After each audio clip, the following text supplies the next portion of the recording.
Bonsoir madame, bonsoir messieurs, chers amis sur Facebook. Dans le cadre de ce programme, l'heure de solution, je vous salue chaleureusement. J'espère que le week-end a été agréable. De toutes les façons, nous passerons des moments merveilleux. Même si ce week-end n'a pas été du tout agréable, le Seigneur changera votre situation ce soir. Alors, cette émission, comme je l'ai dit, passe sur ma page. Et j'ai une nouvelle page Facebook, Apôtre Tateux Samuel, tous les lundis lorsqu'il est 21h, heure du Cameroun. Je n'ose plus annoncer le nombre de courriers prévus. Nous faisons confiance au Seigneur qui, par son esprit, donc, nous conduit. Et le plus important, c'est que le maximum de personnes, n'est-ce pas, soient bénies, et vous le serez. Nous allons donc procéder à la lecture du premier courrier en rappelant que nous sommes sous la couverture du sang de Jésus et que c'est lui qui règne, lui qui a suscité ce programme et ces médias solutions. Bonsoir apôtre. J'aurai 60 ans en octobre et par la grâce de Dieu, nous avons bâti une maison confortable et développé des activités rentables. Mon mari qui est de 4 ans, mon aîné, a toujours travaillé pour des Camerounais véreux. Son dernier employeur qui s'est séparé de lui en l'humiliant l'a rappelé et il est reparti. Comment faire? Parce que je ne peux plus toute seule mener nos affaires. Je suis fatigué de le supplier pour qu'il s'implique même par sa simple présence. Il prétend que je suis le PDG et même quand j'achète une voiture, il refuse de la conduire alors que la sienne est vieille. Les enfants sont à l'étranger, même leur rendre visite, il n'en veut pas. Vos conseils, s'il vous plaît, apôtre. Jeanne. Oui, Jeanne, merci d'avoir écrit. Vous savez, il est difficile d'apporter objectivement des réponses lorsqu'on a une seule version des faits. Parce que le ministère m'a fait et me fait chaque jour découvrir l'être humain, notamment dans le cadre du mariage. J'ai appris que ce n'est pas celui qui crie le premier qui est forcément la victime. Il arrive même que celui qui soit le bourreau. Je ne suis pas en train de dire que Jeanne est le bourreau, mais j'essaie tout simplement de dire que il est très difficile d'apprécier quand on n'a pas la version de l'autre. La Bible dit dans Amos 3.3, c'est un passage biblique que vous connaissez très bien. Je l'utilise pas seulement dans le cas du mariage, même dans les affaires. Bref, quand il s'agit, n'est-ce pas, d'un partenariat, il s'agit d'un contrat, les gens se mettent ensemble, n'est-ce pas, dans un cadre pour opérer ensemble.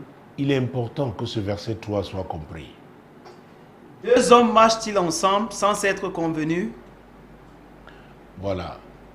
Il y a une autre version qui dit « Deux hommes marchent-ils ensemble sans s'être accordés ?» La réponse, évidemment, est non. Jeanne, je me permets d'emblée, n'est-ce pas, de te dire que si cette affaire, cette entreprise, ou alors ces entreprises étaient véritablement vos affaires, tu n'aurais pas aujourd'hui à supplier ton mari pour qu'il intervienne. La Bible, dans le Psaume 127, verset 1, la Bible déclare que si l'Éternel ne bâtit la maison, ceux qui la bâtissent travaillent en vain. La maison peut être le mariage, vous êtes mariés, et il y a aussi des sous-maisons, comme les affaires. Comme les affaires. Et la notion de fondement est essentielle. Vous savez, plusieurs fois nous avons lu Luc 6, 47 à 49, plusieurs fois ici, qui parle, n'est-ce pas, de la parabole des deux bâtisseurs. Le premier qui, pour bâtir sa maison, avait creusé profondément. Ça veut dire qu'il avait pris du temps, avait travaillé dur, jusqu'à toucher le roc. Il avait donc placé le fondement de sa maison sur le roc. Le deuxième est arrivé, il a vu une très belle maison, il s'est dit, oh mon Dieu, reproduisez-moi cette maison. Vous savez que chez nous, nous avons toutes sortes de techniciens aujourd'hui. Parfois, un ingénieur, un architecte peut vous dire, voilà ce qu'il faudra. Vous regardez la facture, on vous dit peut-être 50 millions. Et il y a un technicien à côté, un bricoleur, il ne s'y connaît pas. Il vous dit qu'il peut vous faire la même maison à 25 millions. Alors vous sautez, vous allez vers lui. Mais il ne vous dit pas quel est le matériau qu'il va utiliser. Peut-être l'architecte, je ne sais pas, l'ingénieur en génie civil avait prévu faire l'étude, n'est-ce pas, géotechnique, pour savoir quel type de terre s'agissait-il. Parce qu'il y a des normes pour bâtir. Je ne suis pas du domaine, mais je le sais au moins. Ici au Cameroun, nous avions, je ne sais pas si cette société existe encore, je pense qu'il doit exister, le labo génie, qui étudiait, n'est-ce pas, qui menait ce genre d'études. Donc nous avons eu des cabinets qui sont spécialisés pour mener ce genre d'études avant qu'on investisse. C'est pourquoi pour se marier, on ne se marie pas à la légère, les amis.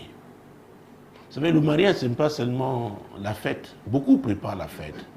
Beaucoup pensent à la belle robe. Oh, les femmes et leur robe. Les hommes regardent la belle créature avec de belles mèches, n'est-ce pas, sur la tête. Une belle perruque.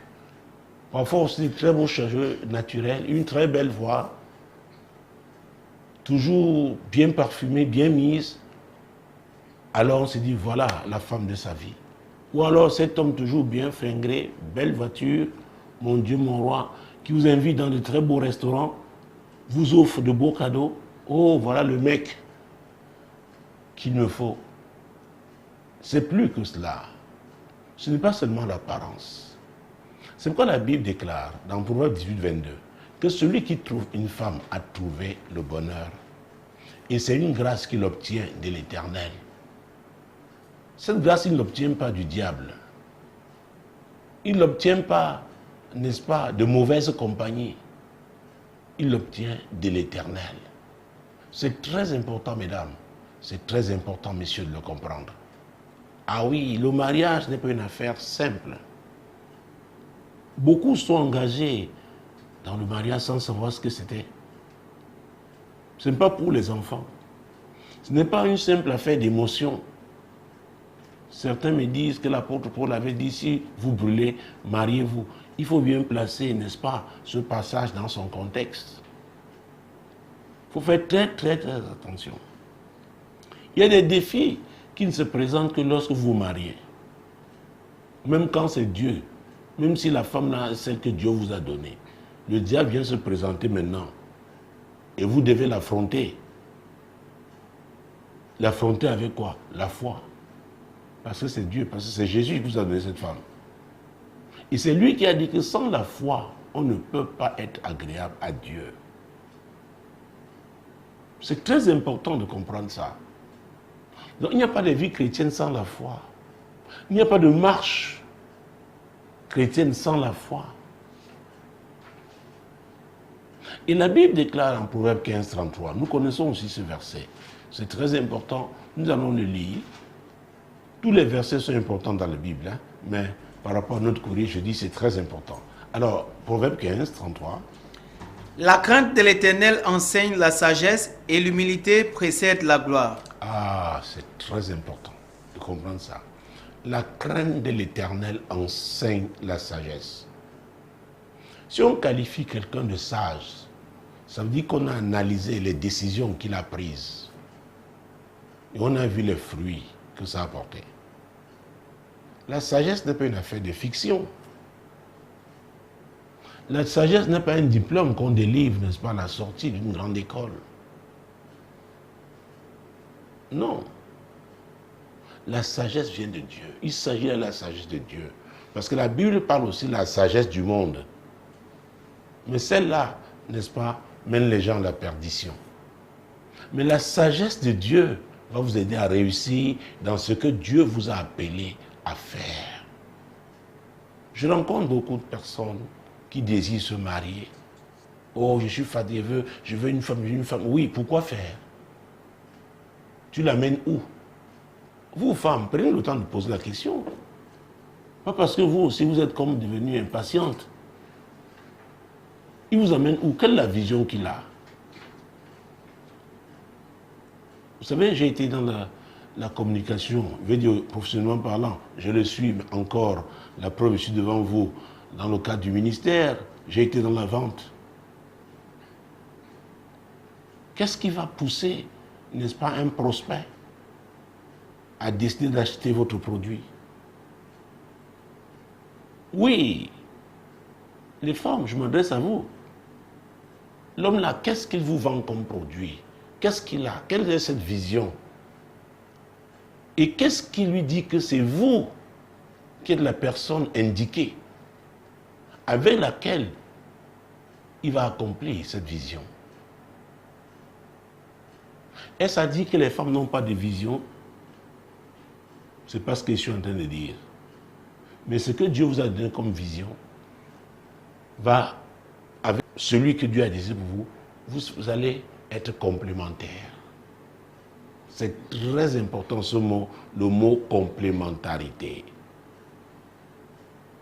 C'est pourquoi le mariage parle de fusion. On devient une seule chair. Et c'est ce projet que vous portez là. Vous n'êtes pas prêt à laisser quiconque le détruire.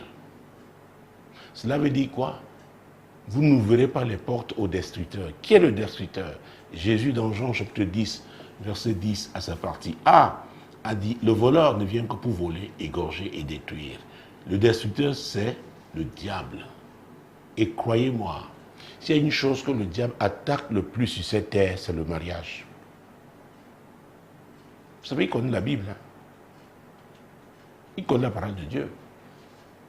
Il sait que Jésus a dit, si deux d'entre vous s'accordent, vous demandez une chose quelconque. Si deux d'entre vous. Voilà deux personnes qui deviennent une chair. Imaginez-vous alors, si ces personnes-là, dans le cadre de leur mariage, s'accordent pour prier. Le diable sait qu'il aura de gros problèmes. C'est pourquoi il siège toujours à déstabiliser les époux. Il utilise plusieurs astuces. Parfois, créer des incompréhensions. Vous dites quelque chose, mais l'autre entend autre chose. C'est pourquoi il est important de communiquer. Quand on n'a pas compris, on doit demander qu'est-ce que tu as voulu dire? Quelle est vraiment ta pensée? Exprime-la. Tout à l'heure, je n'ai pas bien compris. Ou alors l'autre jour, j'étais fatigué. Je veux comprendre. Vous savez, sur Radio Solution TV, j'anime, n'est-ce pas, une émission appelée Tu dois comprendre. Il est important de comprendre. C'est très très important. Ce n'est pas parce que nous prions, nous jeûnons, que nous ne devons pas aussi réfléchir. Ah oui. D'ailleurs, ça me fait penser à un passage de Proverbe. Mesdames, Messieurs, quand nous répondons au courrier, nous essayons de le faire, n'est-ce pas, le plus largement possible, apporter des réponses pour que chacun soit édifié. Et nous le faisons depuis une vingtaine d'années. Et nous sommes ravis de ce que le Seigneur a fait et ce qu'il continuera de faire. Parce qu'avec lui, nous allons de gloire en gloire. Donc, vous tous, mes amis, sur Facebook, c'est une bonne décision que vous avez prise. Alors, avec lui, nous irons tous de gloire en gloire. Je parlais de Proverbe, son 8e chapitre, Proverbe chapitre 8, mon Dieu, mon roi, Jésus-Christ de Nazareth. Vous connaissez ces versets parce que nous les avons lus plusieurs fois. Proverbe chapitre 8, Jésus-Christ de Nazareth, versets 11 et 12. Car la sagesse vaut mieux que les perles, elle a plus de valeur que tous les objets de prix. Moi, la sagesse, j'ai pour demeure le discernement et je possède la science de la réflexion. Ah, la sagesse vaut plus que les perles. C'est-à-dire que si les femmes s'intéressaient à la sagesse comme elles s'intéressent à leur looking, à leur look, à leur esthétique, n'est-ce pas, à leur toilette, à leur fringue, je vous assure, oh, le monde avancerait dans la bonne direction. La sagesse vaut mieux que les perles. La sagesse impose le respect. Je vous assure. Jésus-Christ de Nazareth.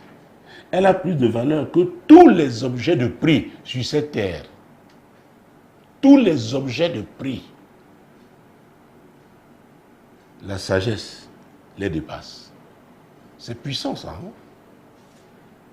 Et la Bible dit dans Proverbe 14:1, la femme sage bâtit sa maison. Donc, à vrai dire, si la femme comprend qu'il y a une sagesse que Dieu a mise à sa disposition, qui lui permet de bâtir, alors elle chercherait cette sagesse.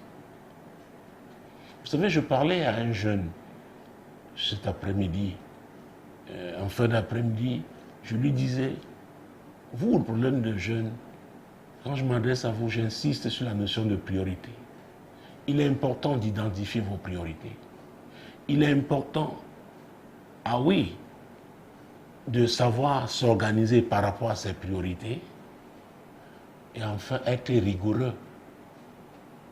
Les gens connaissent leurs priorités, ils mettent une organisation sur pied, mais ne sont pas rigoureux, c'est-à-dire eux-mêmes ne respectent pas, oui, les règles, les principes attachés, n'est-ce pas, à l'organisation qu'ils ont mise sur pied, eux-mêmes. Et ils échouent. Pourquoi? Parce qu'il y a toujours des agents de distraction. Des gens qui sont là, et je crois il y a 3-4 ans, j'ai donné une série d'enseignements ici, la nécessité d'être concentré. On doit être concentré sur ses priorités.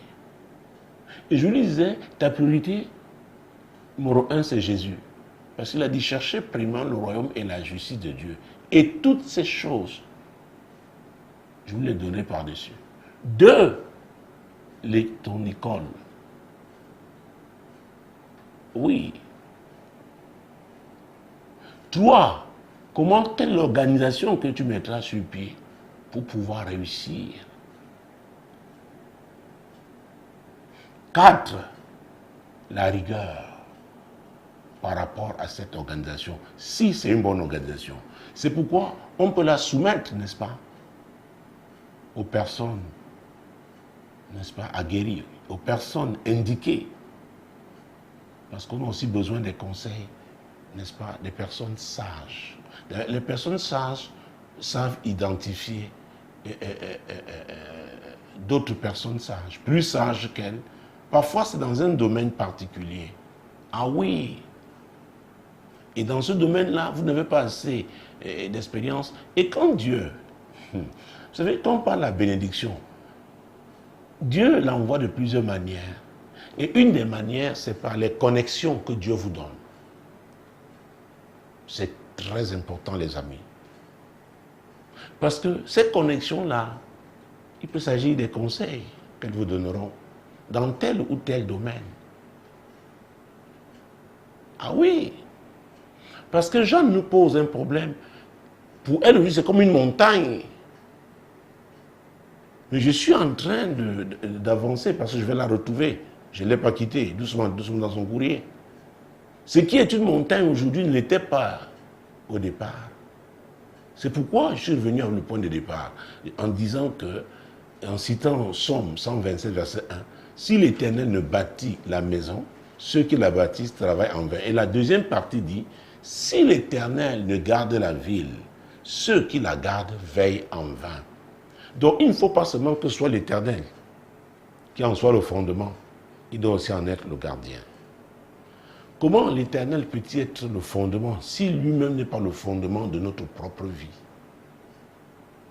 Parce que cette notion de fondement divin, à elle, n'est-ce pas, cette notion sont attachées les valeurs divines. C'est pourquoi ne vous empressez pas à dire que vous êtes chrétien, les gens vont vous regarder. Comment est-ce que vous vivez? Est-ce qu'on voit Christ en vous?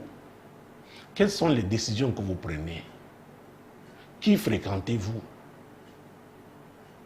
Parce que les décisions que vous prenez, c'est conformément aux priorités, à vos priorités. Alors, si c'est Dieu d'abord, on le verra dans votre vie, dans vos actions. Beaucoup nous écrivent, et croyez-moi, en bientôt 20 ans, je ne peux pas imaginer un nombre de courriers que j'ai reçus. Mais à vrai dire, la plupart de ceux qui sont pleins ont oublié ce qu'eux-mêmes ont planté. Sans le savoir peut-être. Mais ça a produit des fruits. Vous savez, dans la Bible, dans le livre de la Genèse, s'agissant du diable, on parle du serpent. Mais dans l'Apocalypse, il est le dragon. Il faut faire très très attention avec le point de départ, avec le fondement, la base. Oui, Jeanne. En octobre, tu auras 60 ans. Oh mon Dieu. Et ça traduit une inquiétude que tu as. Je parlerai de ça tout à l'heure. Alors, tu dis que ton mari ne s'implique pas dans tes affaires. Il a été humilié par plusieurs patrons véreux. Et récemment, un d'eux, le dernier, l'a appelé. Il a répondu à son appel. Alors que voilà vos affaires. Alors, tu dis vos affaires, mais en plus, quelque chose devrait intéresser nos amis qui nous regardent, n'est-ce pas? Tu dis, quand j'achète une voiture, il fait très attention aux mots, aux phrases, aux expressions. Tu parles de vos affaires. Et tu dis, quand j'achète une voiture, Jeanne, est-ce que pendant toutes ces années, tu n'as pas voulu tout simplement que ton mari adhère à ton projet? Et peut-être jusque-là, ça a marché. Tu avais beaucoup d'énergie. Tu pouvais voyager, monter, descendre. Je connais des gens qui ont fait la ligne la Chine pendant des années. Mais aujourd'hui, vous disent, faire les longs voyages encore, c'est compliqué pour leur âge et pour leur état de santé. Donc il y a des choses qu'on peut faire quand on a toute son énergie, mais à un moment donné, on réalise qu'il y a des limites. On est réduit, plus on avance en âge, n'est-ce pas, moins on est solide. C'est pourquoi on doit travailler stratégiquement. C'est pourquoi si vous êtes à côté de quelqu'un qui n'a pas conscience, qui ne comprend pas l'importance de la notion de temps, cette personne est dangereuse. Dangereuse pour elle-même. Et elle risque de vous affecter négativement. Parce que la Bible déclare qu'il y a un temps pour tout. Il y a un temps pour toute chose sous le soleil. C'est Ecclésiaste chapitre 3, verset 1. C'est ce que la Bible dit. Alors nous devons faire très attention. Ah oui! Et il te dit que tu es le PDG. Mais cet homme a tout dit. Et personnellement, je peux me tromper, je ne pense pas que tu étais aussi ouverte au départ comme tu l'es maintenant.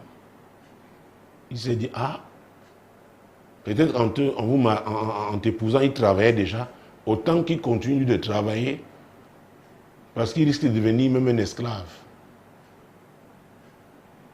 Cet homme a tout dit. Et toi-même, tu as tout dit. Tu dis, quand j'achète une voiture, est-ce que tu l'as consulté?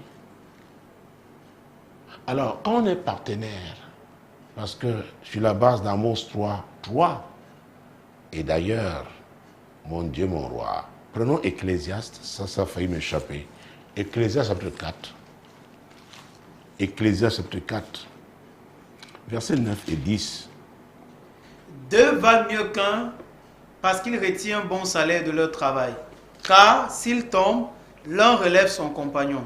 Mais malheur à celui qui est seul et qui tombe sans avoir un second pour le relever. Voilà aussi un passage.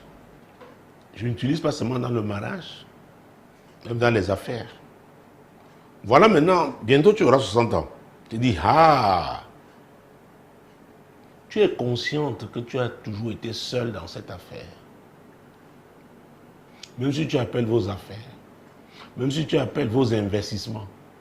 Mais l'homme, son comportement, son attitude, prouve qu'il avait pris des distances, qu'il a toujours pris des distances. Et pourquoi?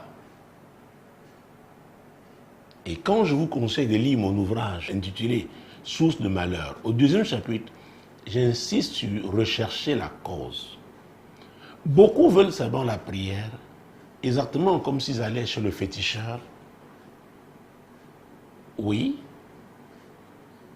mais les amis, si vous n'identifiez pas la cause, si c'est exactement comme en médecine,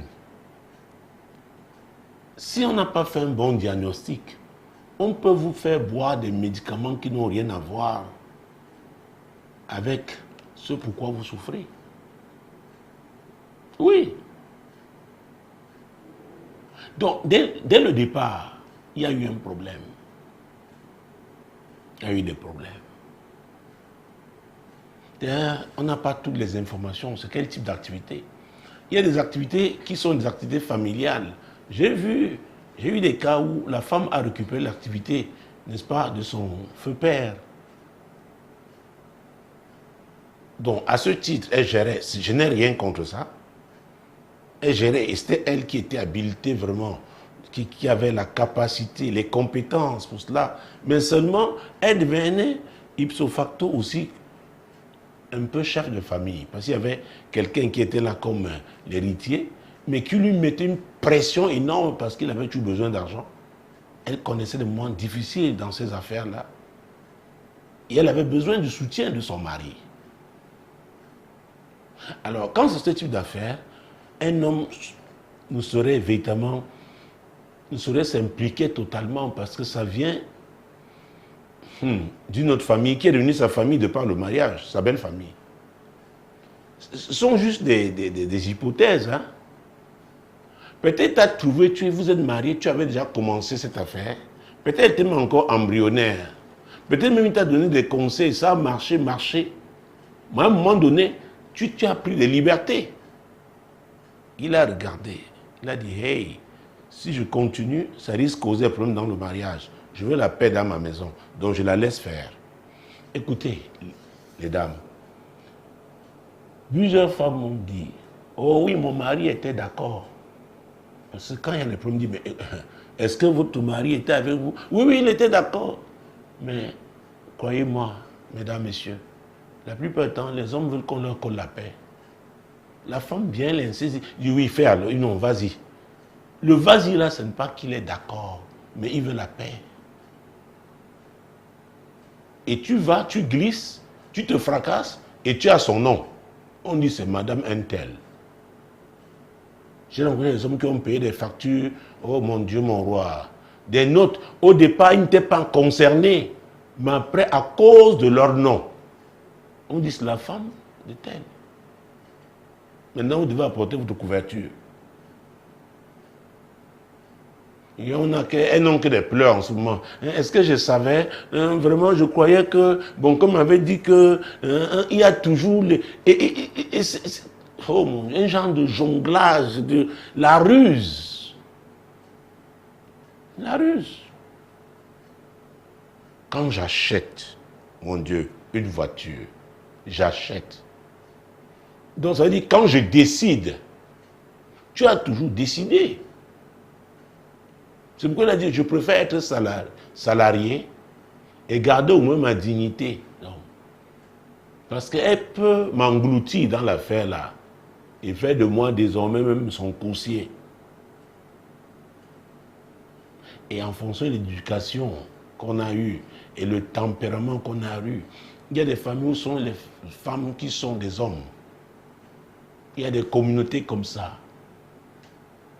Le genre d'alliance communautaire, le diable a fait que les femmes sont comme déformées. Donc le genre de femme là, elle veut toujours prendre des risques, les risques d'hommes. Mais seulement, elles oublient qu'à un moment donné, elles sont rattrapées par la nature. Elle dit bientôt, elle aura 60 ans. Elle ne nous a pas parlé de son état de santé. Jean, nous ne voulons même pas savoir. Mais tu es inquiète. Parce qu'aujourd'hui, tu réclames au moins la présence d'un homme qui puisse être dissuasive. Parce que tu emploies des gens. Et parmi eux, il y a des hommes. Peut-être l'affaire a grandi, tu ne peux plus avoir le total contrôle. Et tu sais que ton mari a les capacités. Mais il se dit, bon, comme tu as décidé, de voler tes propres ailes. Moi, je voulais, élever les enfants. Je voulais la paix dans mon mariage. Bon, je t'ai moi laissé tranquille. C'est très compliqué. Il y a des hommes qui savent prendre des décisions et tenir. Et c'est même, ça doit être la caractéristique aussi des grands hommes. C'est dur, mais on tient. Parce qu'on a un objectif à atteindre. Cet homme, si on l'interrogeait, peut-être il nous dirait combien de fois il a été humilié, méprisé. Ah oui. Alors, si je parle des gens en dehors de l'église, on dira que c'est trop facile. Il y a l'histoire d'une femme, elle dit qu'elle est prophétesse, elle décide qu'elle va en retraite spirituelle, c'est-à-dire qu'elle va passer des jours de prière quelque part, sans dire à son mari. C'est normal. Elle dit que c'est Dieu qui lui a parlé. Maintenant, quand le mari va se croiser les bras, il dit, bon, ok, fais alors ton ministère là. Après, il dit, oh, il ne s'occupe pas de moi. Il m'a abandonné. Il m'a. On ne vous dira jamais ce qui a été planté. Vous savez, c'est une loi. Galates chapitre 6, verset 7. C'est une loi. L'apôtre Paul, c'est une loi. Lisons ce verset. Un homme trompe-t-il Dieu? Non, non, non, non. Oh, on ne peut pas tromper Dieu. Oui. Ne vous y trompez pas, on ne se moque pas de Dieu. Ce qu'un homme aura sémé, il le moissonnera aussi. C'est une loi. Si votre semence est mauvaise, la moisson le sera aussi. C'est une loi. Et ça, Dieu ne dit pas combien de temps ça fera, mais ce qui est sûr. Alors, vraiment, cher ami Jeanne, excuse-moi, mais par amour, n'est-ce pas, pour vous, mes amis, dans le cadre de ce programme, je dois vous dire la vérité. La vérité fait mal, mais il faut l'accepter. Accepter la douleur que ça va produire pour espérer un changement si on demeure dans la vérité. Un changement positif. Je suis convaincu que si on interrogeait ton mari, il aurait beaucoup de choses à dire. En termes de mépris, en termes de désobéissance, en termes peut-être même d'humiliation. Il s'est dit, ok, continue. Moi, je préfère rester dans mon travail, mon emploi. Je préfère encore qu'on m'humilie dehors, au lieu qu'on m'humilie dedans. Ah oui! Quand j'achète une voiture, sa voiture est vieille, mais il dit, je préfère continuer ma vieille voiture et qu'on ne me casse pas la tête. Parce qu'il y a aussi des femmes, les joueurs sont fâchés, elles vont rappeler, tout le quartier va entendre, le saura, que c'est elle qui a acheté la voiture là. Que c'est elle, que c'est elle, que c'est elle. Et tu ajoutes quelque chose, même Jeanne, que les enfants sont grands, ils sont aujourd'hui à l'étranger, ils ne veulent même pas leur rendre visite. Alors, c'est profond ça. Peut-être les enfants t'ont suivi. Il y a des femmes qui manipulent les enfants. Et c'est pourquoi je dis aux enfants, faites très attention. Quand ils veulent prendre position. Il y a des enfants qui ont été maudits parce qu'ils ont pris, c'est-à-dire que bêtement, pris position pour un des parents. Parce que dans un couple, ce n'est pas tout le monde qui parle. Et de façon générale, nous savons que les femmes sont promptes à parler, promptes à se plaindre, promptes à pleurer. Et aucun enfant n'aime voir sa mère pleurer, notamment si c'est un garçon. Oh là là, c'est terrible. Directement, il trouve que son père est un bourreau, un homme méchant. Il fait souffrir sa mère. Mais il oublie que sa mère, là, c'est la femme de son père. Ils ont une alliance. Donc, Jeanne, véritablement, pour que tu t'en sortes, il est important, de tourner vers Jésus. Il dit, je suis le chemin, la vérité et la vie. Il a dit dans Matthieu 11, verset 28, venez à moi, vous tous qui êtes fatigués et chargés, et je vous donnerai du repos. Verset 29, il ajoute, recevez mes instructions. Et c'est très important. Si tu veux, je peux donner au moins 2 exemples. Des femmes qui ont réussi dans leur ministère étant mariées.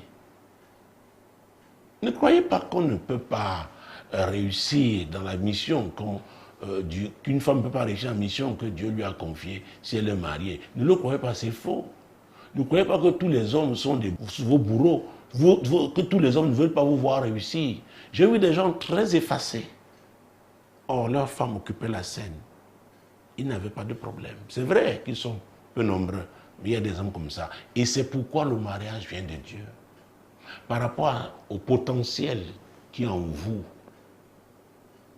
il y a un type d'homme que Dieu va amener. Et cet homme aura la hauteur, pourra vous gérer, mais il faudra aussi que vous lui donniez la place qui est la sienne. C'est très important. Oh mon Dieu. Prenons l'exemple de Déborah. Et là, nous sommes dans Juge. Juge, c'est un livre qui suit celui de Josué. Donc, Juge, mon Dieu, chapitre 4.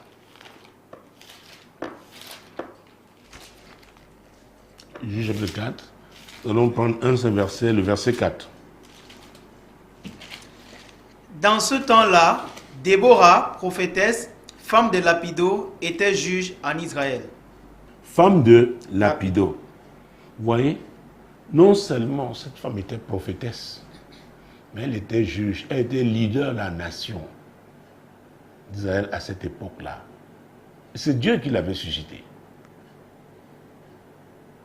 Donc le fait d'être le leader ne l'a pas empêché d'être une bonne épouse. Ah oui, vous savez, un jour, j'ai lu un article sur cette grande femme qui a vécu dans ce monde et a dirigé le gouvernement d'un grand pays. On l'appelait la Dame de Fer. Le week-end, elle faisait la cuisine. Parfois, en semaine, elle décidait de rentrer un peu tôt pour faire un petit plat à son mari qu'elle va associer à ce que le cuisinier a apprêté. Nous venons de connaître Angela Merkel, qui a réussi sa carrière politique en tant que chancelière. Donc, à vrai dire, il n'y a pas de compétition. C'est la complémentarité. Et c'est pourquoi, quand la Bible dit, si l'Éternel ne bâtit la maison, quand Dieu bâtit la maison, lui, il est amour. Donc la base, c'est l'amour. Un homme qui vous aime, à vrai dire, au contraire, il est heureux de voir sa femme évoluer. Mais le problème peut être vous qui avez fait un mauvais choix. Vous n'avez pas considéré Dieu. Vous avez mis Dieu de côté au départ. Vous vouliez votre mec, votre style. Et maintenant, au moment aussi, vous savez, il n'y a pas que des qualités. Il y a des défauts. Il y a des défauts vraiment exécrables. Oh là là. C'est pourquoi il faut faire confiance en Dieu. Le mariage vient de Dieu. Et ce n'est pas parce que ça vient de Dieu qu'il n'y aura pas de problèmes. Mais la grâce sera là pour surmonter ces problèmes-là. Parce que chaque mariage a ses réalités, a ses défis particuliers, spécifiques. Donc, ne dites pas que vous êtes comme votre copine. Non, non, non, votre mariage n'est pas celui de votre copine et son mari. Non. C'est pourquoi, et vous n'avez pas la même vision, c'est pourquoi vous devez savoir à quelle vision avez-vous adhéré. Ce que vous apportez donc, parce que si je parle de complémentarité, ça veut dire apporter quelque chose d'essentiel. Oh mon Dieu. Donc j'ai tenu à prendre ce premier exemple pour parler de Déborah, femme de Lapido. Donc c'est à cause de sa femme qu'on parle de lui. Mais chez lui, il exerçait son autorité d'homme. Prenons un autre exemple dans 2 Rois. Jésus-Christ de Nazareth.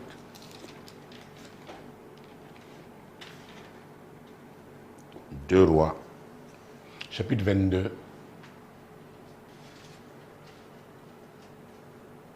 2 Rois, chapitre 22. Nous allons prendre, plusieurs versets quand même. On peut commencer à partir du verset 11, oui. Verset 11 et à 14, à 13. Lorsque le roi entendit les paroles du livre de la loi, il déchira ses vêtements. Et le roi donna cet ordre au sacrificateur Alkija, à Achakam, fils de Shaphan, à Akbor, fils de Miché, à Shaphan, le secrétaire, et à Azadia, serviteur du roi. Allez, consultez l'Éternel pour moi, pour le peuple et pour tout Juda, au sujet des paroles de ce livre qu'on a trouvé, car grande est la colère de l'Éternel qui s'est enflammée contre nous, parce que nos pères n'ont point obéi aux paroles de ce livre et n'ont point mis en pratique tout ce qui est prescrit. C'était un moment difficile pour Israël quand le roi fait cette découverte. Et il voit le châtiment de Dieu, n'est-ce pas, qui va s'abattre sur son royaume. Et il n'y a que Dieu lui-même. Il faut le consulter. Le consulter pour avoir quoi? La direction. Ah oui. Donc il désigne ses émissaires. Le verset 14 va donc nous indiquer vers qui ces émissaires sont allés. Le sacrificateur Alkija, Achakam, Akbor, Shaphan et Achadja allèrent auprès de la prophétesse Hulda, femme de Shallum, fils de Kilva, fils de Ahat, gardien des vêtements. Elle habitait à Jérusalem, dans l'autre quartier de la ville. Vous voyez, Hulda était prophétesse. Hulda avait un mari. Il avait un rôle gardien des vêtements, n'est-ce pas? Ce n'est pas n'importe quel vêtement.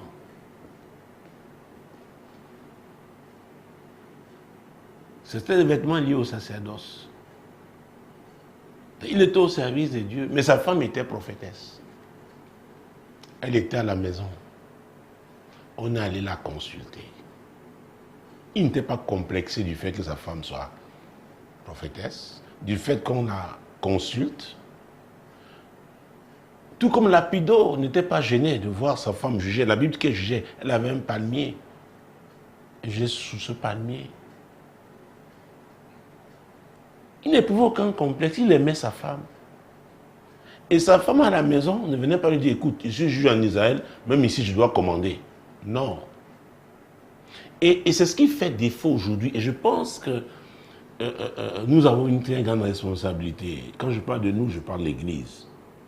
Les parents ont une grande responsabilité. Comment ils éduquent les enfants? Eux-mêmes sont-ils des modèles?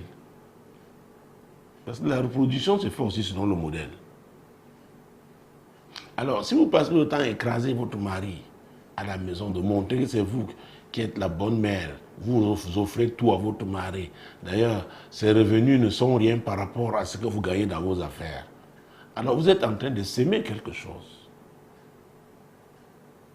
Il y aura un jour pour la moisson. Ah oui, il y aura un jour pour la moisson. Et quand la moisson n'est pas bonne, on oublie que cette moisson est liée au type de semence. On se met à pleurer.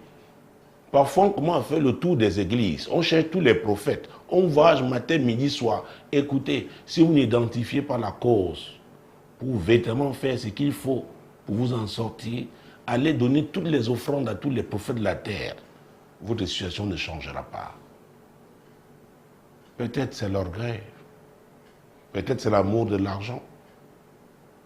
Oui, il faudra qu'on vous le dise de la part du Seigneur et que vous acceptiez de changer. Et on ne peut pas changer sans se repentir. Et cette femme était crédible, ce n'est pas n'importe qui en a parlé. De la part du Seigneur. Verset 15. Après qu'il eut parlé, elle leur dit, ainsi parle l'Éternel, le Dieu d'Israël. Dites à l'homme qui vous a envoyé vers moi. Vous voyez ça? Elle a reçu dans les paroles de Dieu. Dites à l'homme, c'était le roi. Là, elle opérait maintenant dans son office prophétique. Dites à l'homme, c'est Dieu qui parlait. Elle savait reconnaître quand elle opère en tant que servante de l'Éternel et quand elle opère en tant que femme, épouse de quelqu'un. Ah oui, en tant que mère de famille. Aujourd'hui, ce n'est plus très évident. Oui. Vous savez, les quelques rares fois je rencontre aujourd'hui, je reçois des jeunes femmes, et notamment celles qui aspirent à ce... elles sont dynamiques, elles sont sur le net, elles connaissent tout ça dans le digital. Alors, je leur demande souvent quels sont vos projets. Je vous assure, elles ont une litanie de projets. Et très, très rarement, je leur parle du mariage. C'est réussir en affaires, c'est voyager, c'est... À une, j'ai demandé il n'y a pas très longtemps, bon, dans tous ces projets, s'il arrive maintenant qu'il y a quelqu'un qui te regarde, elle m'a regardé en souriant, et j'ai dit oui, qui veut t'épouser? Est-ce que tu as intégré ça? Elle dit oh, je n'y avais pas pensé parce que vraiment je travaille dur, je veux que mes affaires portent après, je veux me déporter dans telle partie du monde. Vous savez, quand on craint Dieu, on est ouvert à l'accomplissement de sa volonté. C'est une des caractéristiques, n'est-ce pas, une des qualités des gens qui craignent Dieu. Parce que Dieu est souverain. La semaine dernière, n'est-ce pas, nous avons prié ici avec Luc 1, 37. Nous avons prié avec ce verset. Rien n'est impossible à Dieu. Vous savez, ça, je peux parler, c'est un cas de quelqu'un que j'ai suivi, que j'ai ordonné dans le ministère, qui avait une femme qui avait un niveau de 2A et qui était devenue, sortie après d'une grande école, devenue fonctionnaire de A2. Mais lui, il avait un niveau vraiment de premier cycle, n'est-ce pas? Même pas second, premier cycle. Du secondaire. Mais c'était quelqu'un qui lisait beaucoup, quelqu'un de cultivé, quelqu'un qui aimait sa femme. C'est quelqu'un, parce qu'il est vivant, qui aimait sa femme. Et sa femme n'avait aucun problème avec ça. Ils vivent une vie heureuse. Donc, croire aujourd'hui qu'on ne peut pas épouser un homme qui a un niveau en termes de diplôme inférieur, encore qu'il faut faire très attention à cette affaire des diplômes.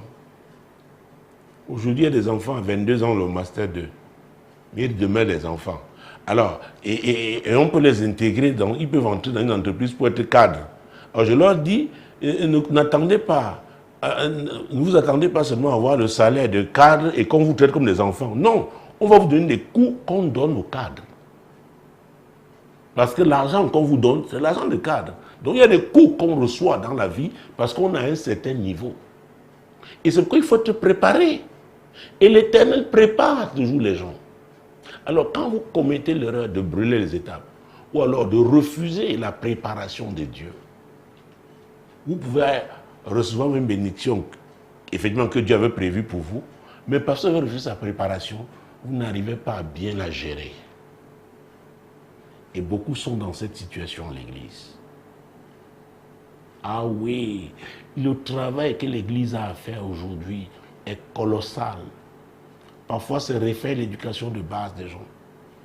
Ils ont le master 2, mais d'une impolitesse notoire. Ah oui. On a oublié les règles de...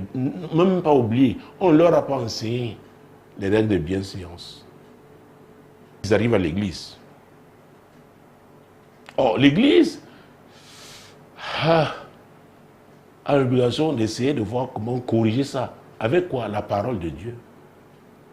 Donc il faut être soumis à la parole de Dieu. Parce que Jean, tout ce que je dis là, parce que certainement tu dois reconnaître, il y a des choses qui sont vraies, ça c'est sûr. Il y a des choses qui sont vraies. Mais il faudrait maintenant que tu te soumettes à la parole. La Bible déclare qu'au commencement était la parole était avec Dieu, elle était au commencement. Tout ce qui a été fait par elle, et rien de ce qui a été fait n'a été fait sans elle.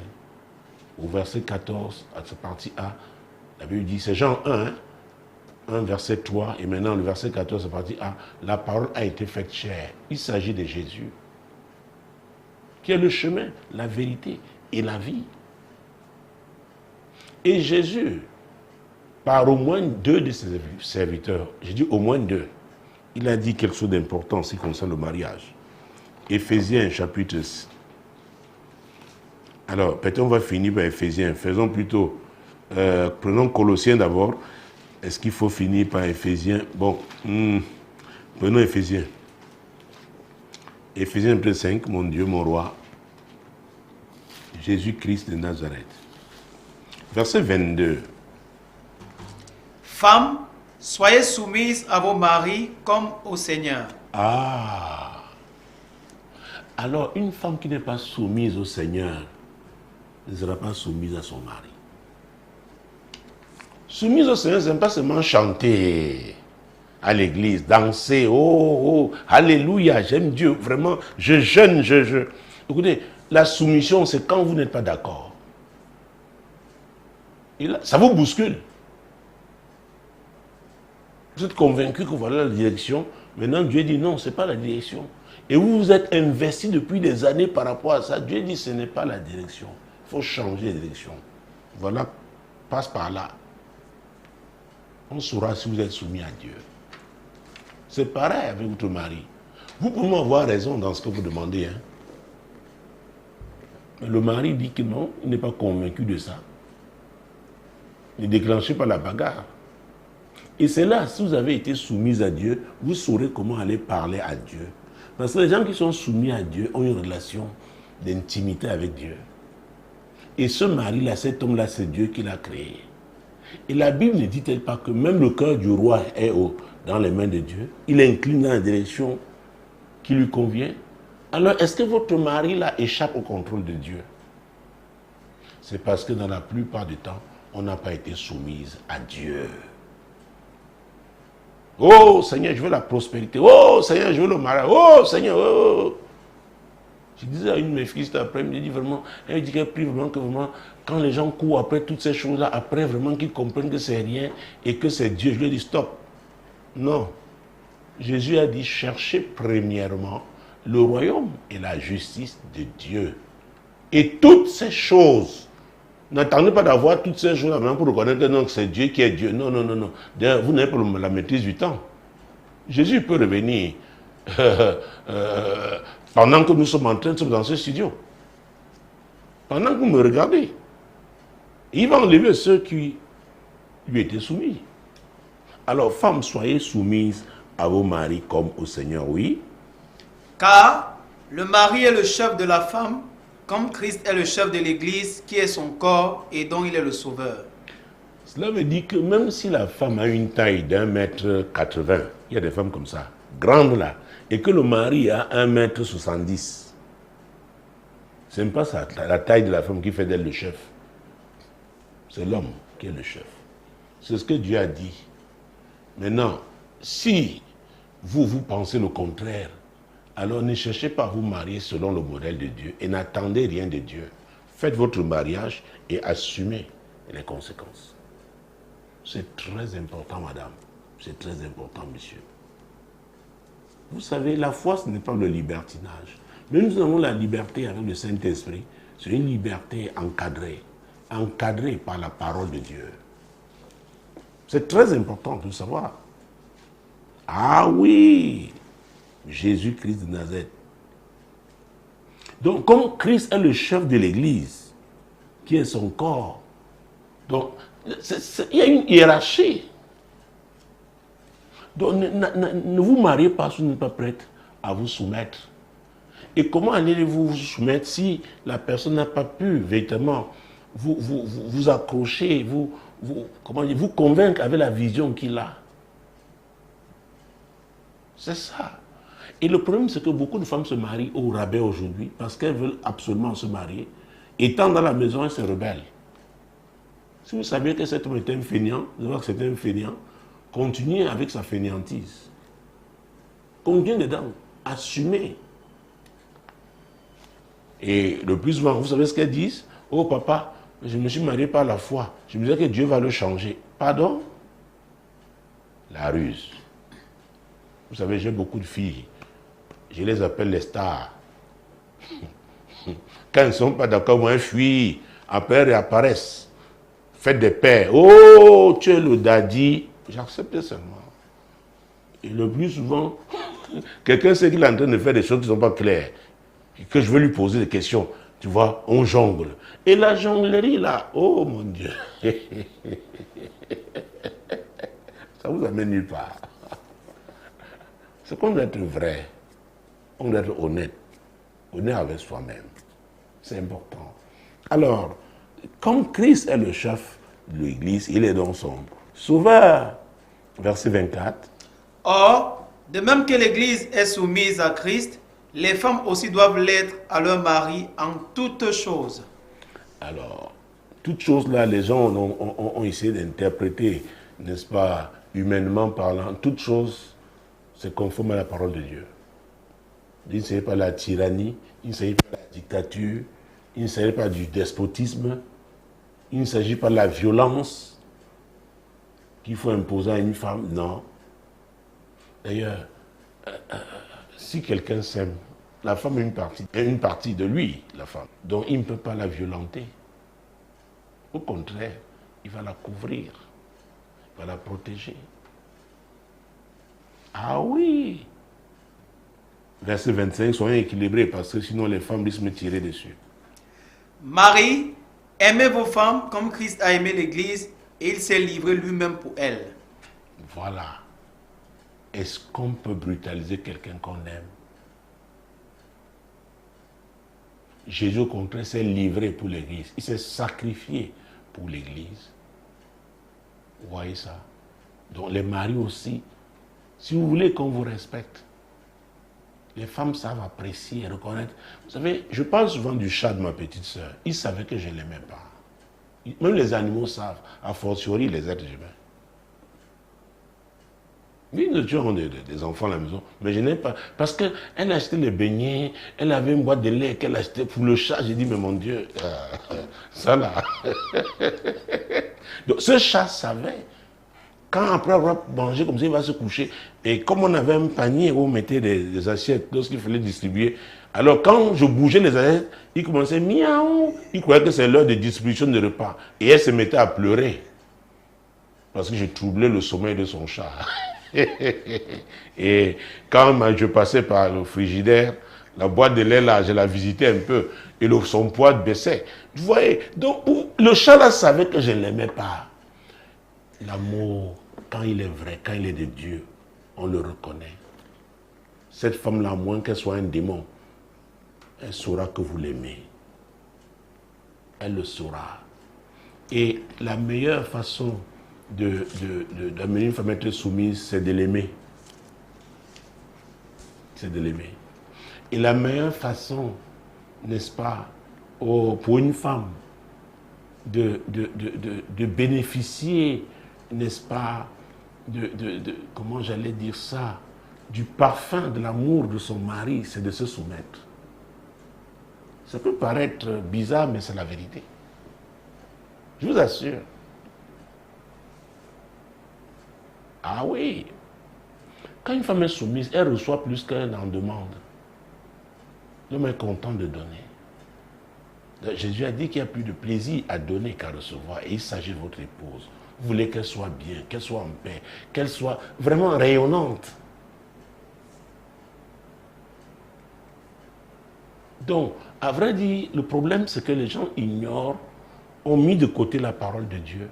Ou alors l'utilisent selon leur propre désir. Mais non, la parole de Dieu est un package.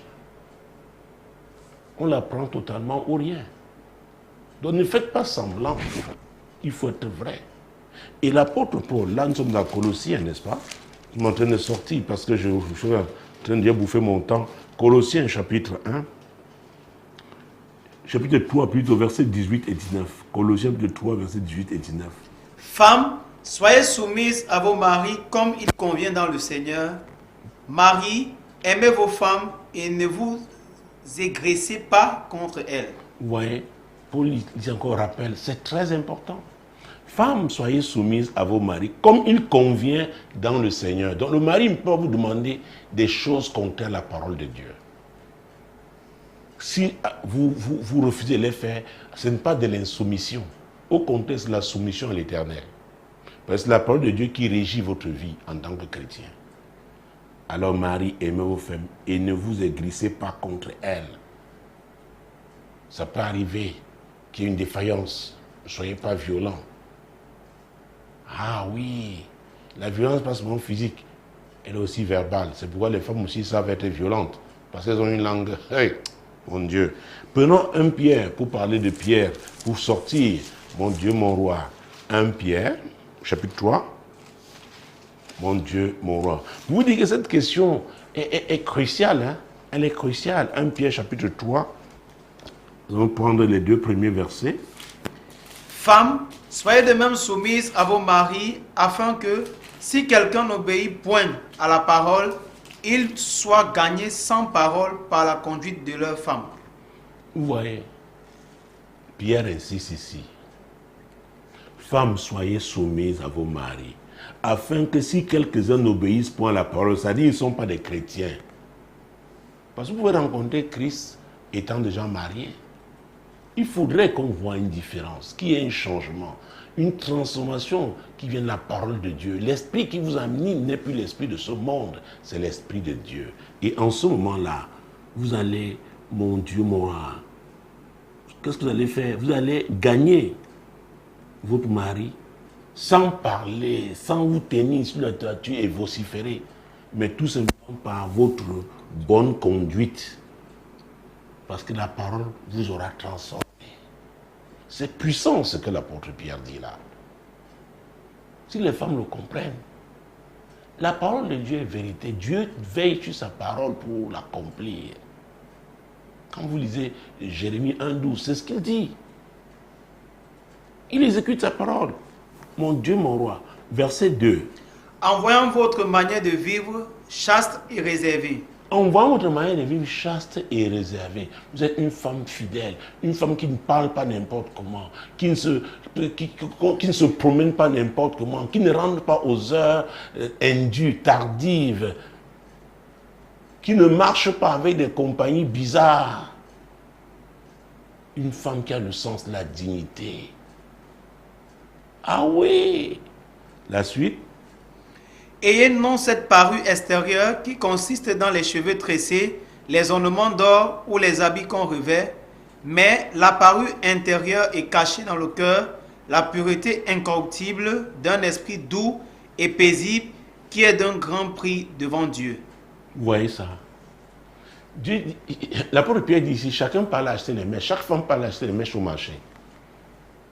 Je passais encore par l'autre jour, j'ai vu maintenant cheveux naturels. C'est-à-dire que une Indienne, je ne sais pas où on a recueilli ses cheveux, vivante ou morte, je ne sais pas, ou une péruvienne, ou une brésilienne. Maintenant, on vend aussi les cheveux naturels.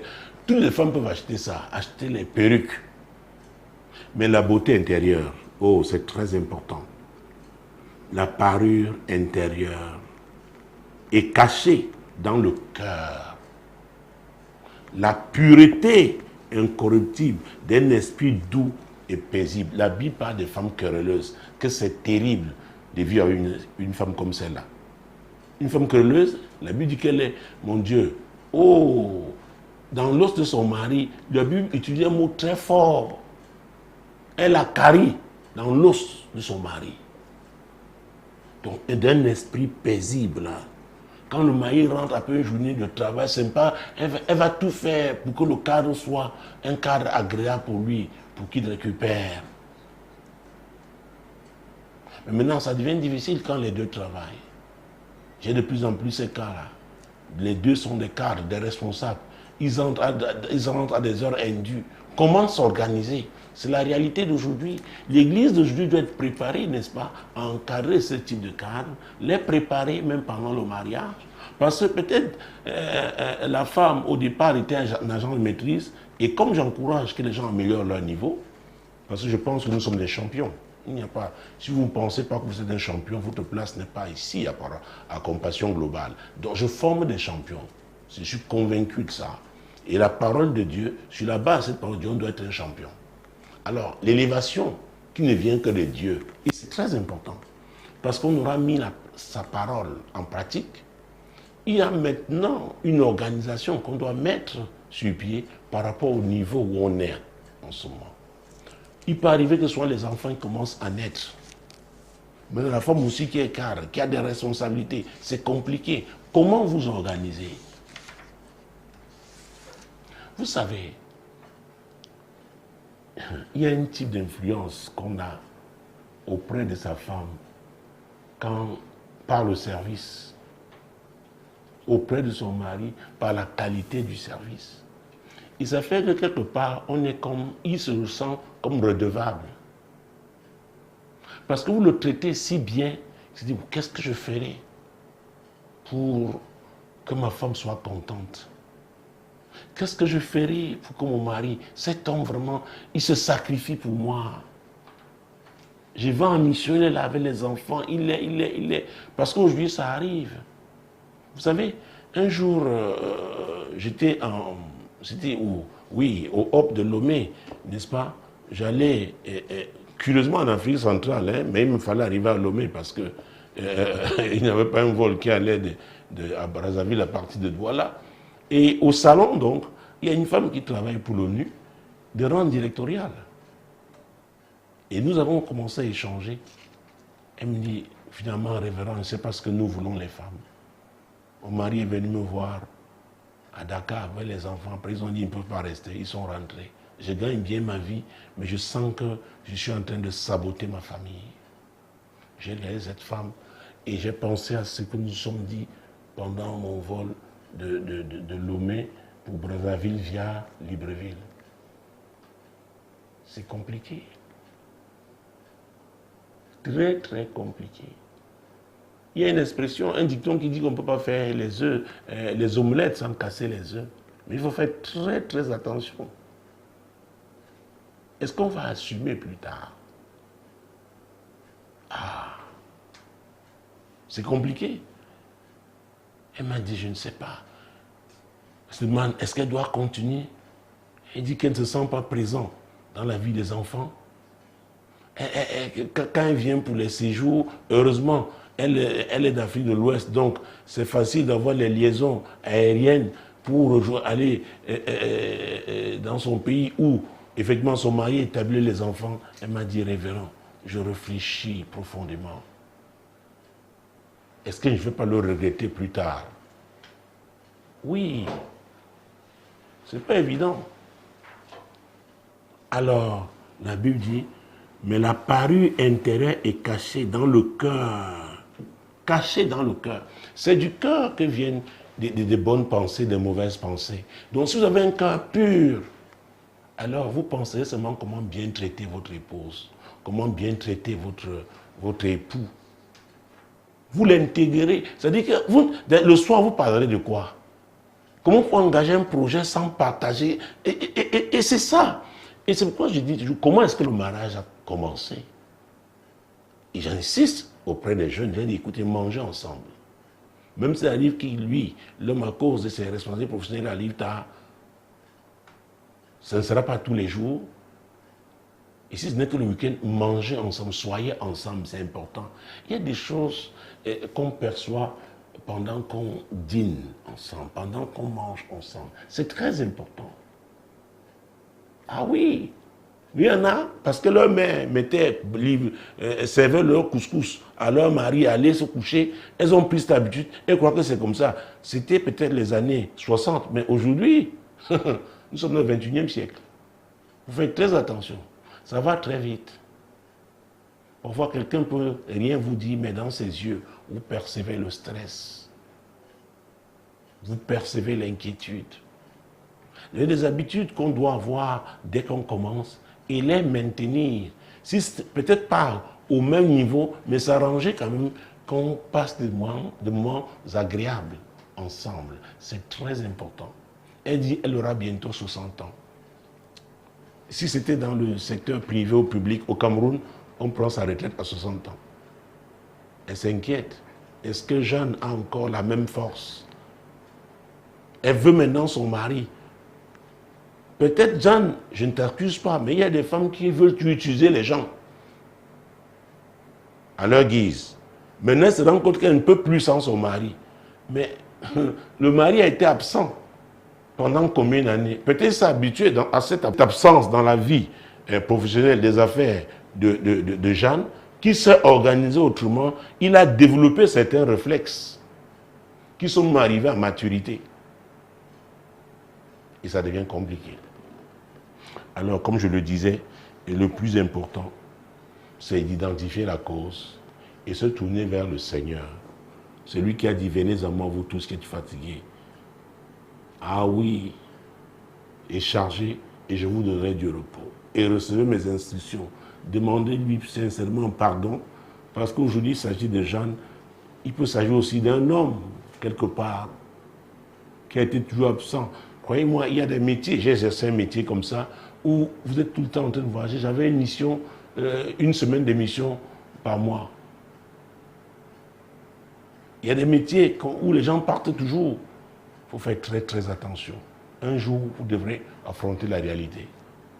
La personne là que vous abandonnez toujours et vous ne lui donnez pas de mots agréables va développer certains réflexes, certains comportements qui, quand vous voulez la ramener, ce sera difficile, très difficile. Et peut-être quelqu'un d'autre aura occupé sa vie. Hein. C'est possible. Il y en a qui sont à l'église là, pas parce qu'ils aiment beaucoup Jésus, elles fuient la maison. Il y a des hommes aussi. Donc il faut faire très attention. Donc c'est un engagement qu'on prend à bâtir. Le mariage c'est pour bâtir. Parce que toute vision que Dieu nous donne c'est pour bâtir. C'est pour que le royaume de Dieu avance. Donc on doit être en accord. Si à un moment donné, ça n'a pas été le cas, on doit sincèrement demander pardon et crier à Dieu pour cela. Dieu va nous donner des instructions. Il n'a pas dit qu'il va résoudre le problème en une semaine. La patience est un fruit de l'esprit. On doit être patient, on doit persévérer et ça c'est très très important. Donc je voudrais prier. D'ailleurs, présentons à Dieu toutes les familles qui sont dans des difficultés, peut-être à cause des engagements professionnels, à cause des affaires, à cause d'autres activités qui ont pris la place de Dieu dans le mariage et qui aujourd'hui, ces ménages-là ont des difficultés. Intercédons pour que Dieu fasse quelque chose, pour que Dieu saisisse ces personnes et que ceux qui sont trompés puissent revenir à la raison avec le Seigneur, humblement, parce que c'est l'humilité qui précède la gloire. Seigneur, ce soir, ce courrier nous donne l'occasion de te présenter tous les couples, toutes les familles, Seigneur, qui ont des problèmes aujourd'hui. Seigneur, ce n'est pas évident. La conjoncture économique d'aujourd'hui, les réalités, n'est-ce pas, des affaires aujourd'hui, les réalités professionnelles sont telles qu'il y a beaucoup de contraintes.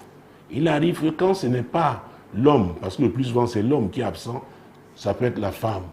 Seigneur, les dégâts qui ont été causés, oh Dieu, nous implorons ta miséricorde sur ces familles-là.